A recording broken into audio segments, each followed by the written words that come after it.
A few years ago, I was spending some time with some friends exploring old, supposedly haunted places. We were at the Edisto First Presbyterian Church, where a girl named Julia Legare was buried in her family mausoleum in 1852. People reported hearing unearthly screams time and time again, but never investigating the cause of it. 15 years later, they opened the door to the mausoleum to enter the next family member who had died, finding her corpse huddled in the corner next to the door, arms outstretched as if still trying to find the exit. Well, my friends thought it would be a funny idea to shut the giant stone door, which was originally open, behind me and pick me up in the morning. The bastards left me there. I tried and tried using all of my strength, but I couldn't budge it. It had taken 4 people to put it in place. In the dark, I resigned myself to the night ahead of me. Now, I normally don't frighten easily, but sitting there in the relatively small place, surrounded by a looming pressure that I couldn't begin to explain, the darkness itself seemed to try and consume me.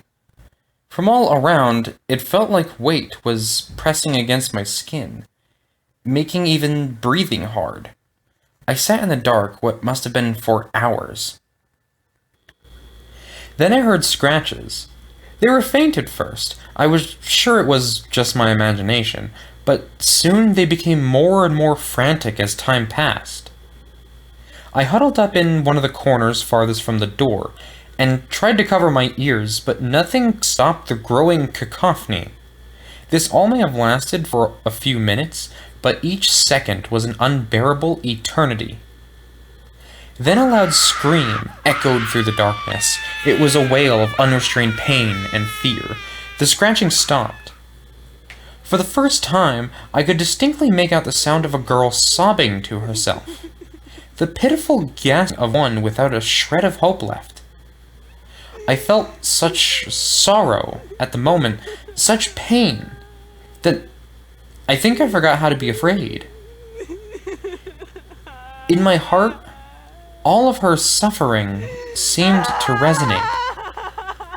Inexplicably, I found myself apologizing aloud for everything that had happened to her. Hell, a part of me wanted to reach out and feel for a body to hug, but I couldn't bring myself to do it in fear that I would truly find one. I don't know whether or not she heard me, or was even aware of my presence. The sobbing continued, and I could again hear fingers against the stone slab that was the tomb door. I fell asleep at some point, which I felt was a merciful gift from the fates.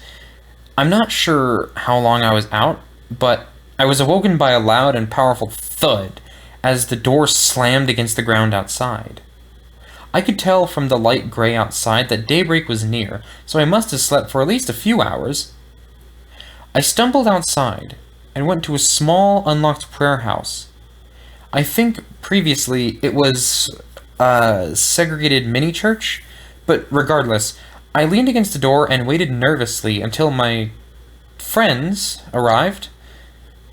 I approached them, and they clustered around the fallen door. 2 of them were kneeling next to it with faces of shock. There were bloody streaks covering the interior of the door, with light scratches from fingernails, many without. I think now that she must have shrieked when they broke away from her hands, but I can't be sure. At first, they looked to me, then checked my hands, then nervously glanced at one another. I was rightfully pissed with them, and told them every detail of what I remembered, wanting them to know what I had been put through. Finally, after I got into the car, we started to head back. Someone spoke up.